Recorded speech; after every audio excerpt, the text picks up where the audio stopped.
A place like this, you need a director who is strong, who is loving, caring, willing to spend any time, anywhere with any of the brothers. He's very good at that, very good. But don't tell him I said so.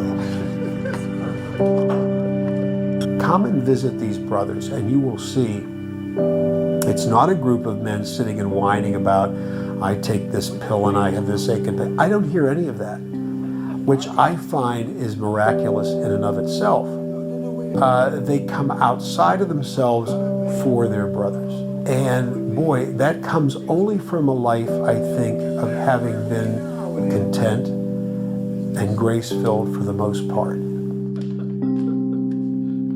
Anything I'm given to do, I put myself fully into it. I want to do something 100% or else I don't want to be bothered doing it. I mean, that's the way I conducted my life. Oh, my compliments to your barber. That's a lovely hair. Oh, yeah. Oh, that's a beautiful hair. And you probably paid a fortune for that. Charge it out. We'll mark it up on your bill. I witnessed times when he was in the classroom and the students were laughing, enjoying his stories. He's up on the front performing, and the bell would ring and their kids would, oh, it's over. That's what he created. And he would supervise the lunchroom, which he loved doing, because he was able to blow the whistle at everybody and tell them to clean up their tables and learn this and don't you know better. What would presume to be a negative, people blowing whistles and being authoritative, really was endearing to the kids because they had this relationship with them and they loved it. That was one of his greatest talents, was uniting the entire community together. Here's what we're doing, here's what we're about. Especially now being reintroduced and seeing him more, it's like an uncle that you haven't seen in a long time, and he's like, oh, when you were this age, this and that, and what are you doing now, and I'm so excited for you, and being really invested in people, and that's something that not everybody does. He just says he was raised in a wonderful, wonderful family. Mary was salt to the earth, his mom, and I think she kept him grounded. She let him be who he was. So his family supported him all the way through all of this and really believed in it, which made him a better brother, I believe. One brother in this community will tell me every couple days, he doesn't have to, but he just sort of offers it. He said, you got the grace of office. I said, well, I certainly hope so. He said, you do. He said, you're here for a reason. You're the right man for the job. You keep plugging away. As long as you have a pulse and a breath and a mind, etc., you keep on doing what you're doing. He tells you he's getting older, but he's also getting better. I always tell them, you are still teachers. You teach me something every day. I either am taught how to be or now not to be.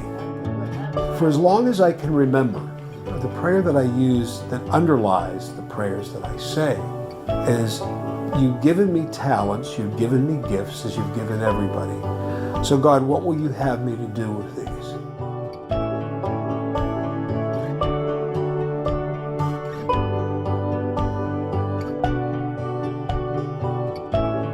He's got the bookends. He's going to have the young guys who have more energy than sense with the school, and then he'll have the wisdom of the old brothers.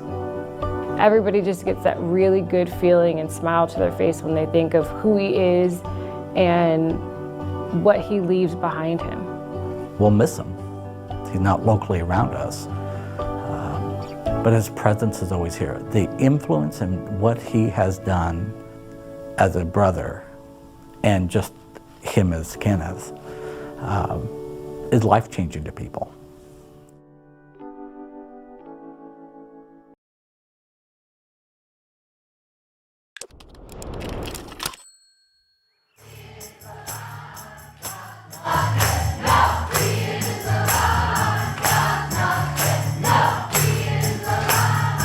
I'm Brother John Mai.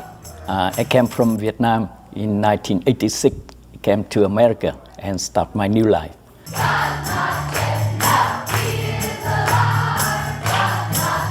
Once again, you would think a 10, 11, or 12-year-old might not be so inclined to sing out within a chapel service, but Brother John Mai has such a love for his time with them. I think they feel that they can give love back to him. And he spends his summers with the poorest of the poor in service to them. Because I grew up in a poor family, so I understand their situation.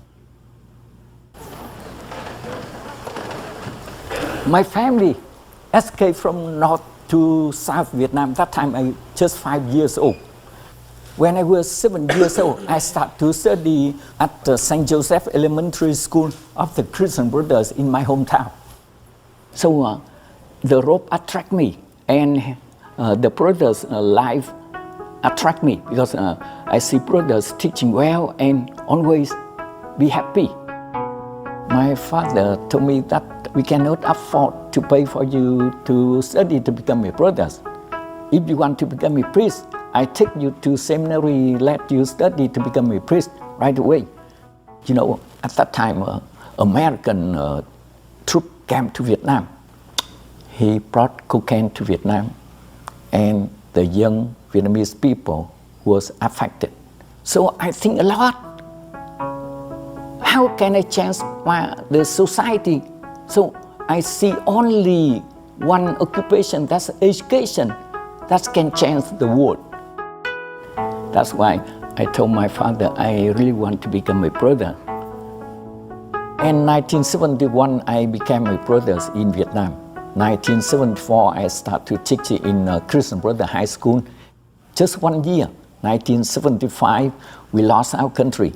So communists took on the school of the brothers in Vietnam, and they kicked on the brothers, on the religious out from their school. They don't allow us to teach in their public school. I tried total of 14 times to escape from Vietnam. Twice communists, they caught me. I was in prison 1 year and a half, second time. Then it's lucky in prison, they asked me to form a rock and roll band to go perform outside the prison to get money for them. So I know the way to get out from prison. 1 week on the ocean, we almost died. But we are lucky, we met a Norwegian ship. They saw us in dangerous condition, and they came and picked us up and brought us to Japan. So every day I remind my students, we must be peacemaker for God, must be witness for God through our life. He is also a great fisherman. He can fish. He loves fish, even some of the most nastiest fish in the world. He will eat and cook and eat. I guess it's because Jesus made earth and that you shouldn't have to waste anything that you catch and cook. One big fish. Caught a mackerel. Oh,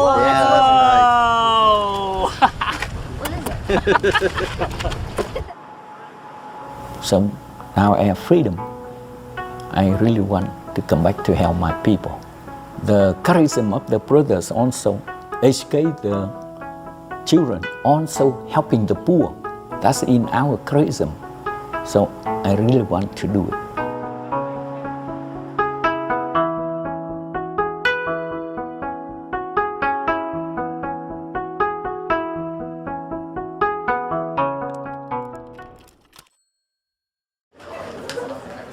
One of the things that has happened over the last several years is people ask me how I'm doing, and I use 2 words: I'm loving life. I tell the students that there's a lot behind those 2 words. I truly am loving my life, and one of the things that completely and totally amazes me every single day is the fact that it just keeps getting better and better. My dream out of high school was to be a smoke jumper during the summer and ski patrol during the winter, and instead I joined the Brothers. And I was brought up as a Catholic, but of course, as many kids do, they want to then reject most of that. So it was super important for me to find people that were living that faith who I looked up to and I respected.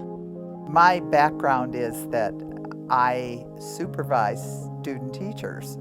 My doctorate's in education, and I thought I really wanted to see him in the classroom. And I was stunned. I thought, my gosh, he hasn't had any training, and it's just a natural. He was a very good teacher right from the beginning. Joe Schmidt wrote a book, Brother Joe Schmidt wrote a book, Praying Our Experiences.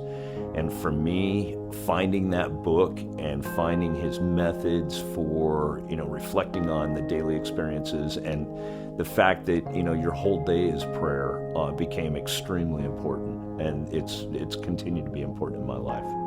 His approach has been considered controversial by the way he's constantly giving kids second opportunities, never quitting on kids, where other teachers may have said, well, there's really nothing we can do about this scenario, we need to move on. He just didn't do that. I think a lot about, the old thing of what would Jesus do? It's all about people. It's all about taking people where they are. He's just a wonderful guy, and I think kids are drawn to real people who are honest and upfront with them, and then always stick by him, and they know that when things get rough, he's going to be there, and he's going to be there when things are good too. He just never walks away. This pig has never had quite this thrill. I think people really related to him because he was so funny, and because he was willing to laugh at himself a lot of times, because he was willing to laugh with us. Okay, so put it in. Okay, there we go. Watch the egg. There we go. Oh! That's insane! I'd say he brought that a lot into the classroom. It was always life-filled and life-affirming. Coming up to a waterfall, walking out in the trees here at Huntington, being among God's creation, that's where it all happens for me. Being in front of the classroom with the students, that's where my spiritual side comes in. And there's always, of course, every summer at Camp Lasalle, he builds the most enormous bonfires I've ever seen. And so then he lights it with 1 or 2 matches, and suddenly we've got a 20-foot bonfire going, and everybody's looking around going, how is this even legal? And he's laughing along, thinking, it's okay, everybody, the firefighters are here, they're part of camp. Brother Chris and Brother Jack are here. I get bored fairly easily. It's one of the reasons for the firefighting. It's always an adventure. Constant renewal, constant change, constant growth. And that's the stuff I thrive on. He has such a deep compassion for people that it's a perfect extension of his love for the environment and his love for people. What do you think he's brought to the school? Yeah, he's brought a lot of things. There's 2 different aspects to this. He's kind of brought more physical things, like he's brought a robotics club, an environmental club, things we didn't really touch on before. And then he's also brought a new vibe to our school too. Brother, I know you probably really missed your other schools, but I'm really glad you moved to the Tucson area, and the next class is gonna be really lucky to have you. Those 2.5 years have had a larger impact on my life than people I've known for a lifetime. And I think that can be said for most people that know Brother Jack. I think the deepest compliment that I can pay you, Brother Jack, and I don't say this lightly in any way, is that you literally have changed my life. You've inspired me to be more like you in each and every way.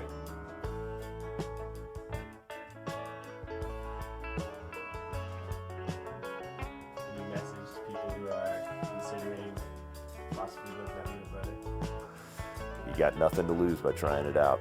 I lost nothing and gained everything.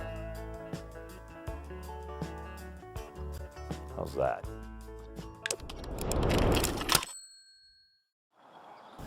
Hi, I'm Brother Jonathan Cord. I'm at San Miguel High School Community in Tucson, Arizona. And my role in the high school is one of the coordinators for the Corporate Work Study program. I am the director of the community at the moment.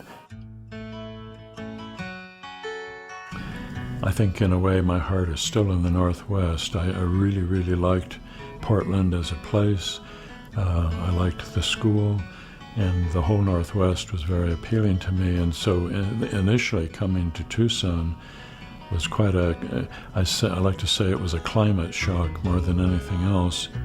Again, every time I've had this transition, I've done it because I was asked to do it, and it was something that I felt I should do, needed to do, and it's always been a blessing, every place that I've been.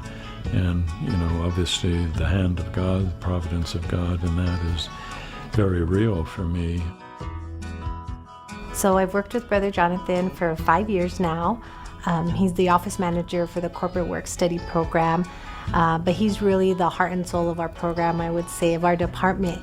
We love having Brother there because, sometimes when we forget or sometimes when we're just thinking on one side, he always brings us back to, well, remember, we're here for the mission, what's best for the students. He's very mindful of that, and I appreciate that. He's made us all very mindful of that. He had wanted to live, I believe it was in Oregon or maybe it was back home in California. He had always wanted to stay there, but the religious vocation called him here, and he came here without, even blinking an eye, and made a huge difference at this school by, being in charge of the brothers and helping CIP, and he's just always put what he really wanted, below everything else, and he really prioritized the school. For a school that really isn't well known is a big impact to me. It made me realize that there really is a bigger mission. When I was going through this, I struggled very much with the question of what is the will of God. One of the best pieces of advice I was given was to pay attention to your own inclinations and your own impulses, if you will, and as many scripture stories relate, you're not going to hear God in the thunder and the lightning. You're going to hear God in the tiny whisper, and that can come in many ways. What do you think you guys are going to miss about it? Of course, most his wittiness.